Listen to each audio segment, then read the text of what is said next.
5 মাস পরে ফের আগুন কসবার অ্যাক্রোপলিস মলে। এই মুহূর্তে সবচেয়ে বড় খবর আপনাদের জানিয়ে রাখি, মলের 4 তলার ফুড কোর্টে আগুন। 5 মাস পর ফের আগুন কসবার অ্যাক্রোপলিস মলে।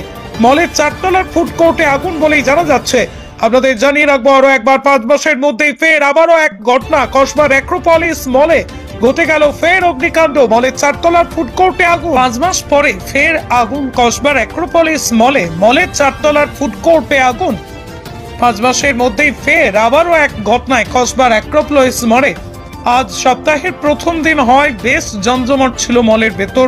তখনই ঘটে বিপত্তি। বেলা বাড়ার সাথে সাথেই মলের 4 তলা থেকে প্রবল ধোঁয়া বেরোতে দেখে আতঙ্ক ছড়ায় মনে উপস্থিত ক্রেতা থেকে দোকানিদের মধ্যে। সেই সঙ্গে এই মলে বেশ কয়েকটি অফিসও রয়েছে। আগুনের খবর শুনে আতঙ্কে সেই সব অফিসের কর্মীরা ছোটা শুরু করে দেন। সাথে সাথে কসবা থানার পুলিশ উপস্থিত হয়ে নিরাপত্তার স্বার্থে সকলকে বাইরে বের করে এনে মল খালি করে দেন।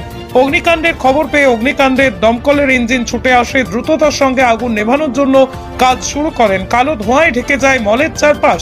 রাস্তায় ভিড় জমে যায় উৎসুক জনতার। দমকল সূত্রে জানা যাচ্ছে 4 তলার ফুড কোর্ট থেকে আগুন লেগেছে। দমকলের তরফে বন্ধ করে দেওয়া হয়েছে ফুড কোর্টটি। প্রাথমিকভাবে আগুন নিভিয়ে ফেললেও বিভিন্ন জায়গায় পকেট ফায়ার রয়েছে বলেই জানা যাচ্ছে।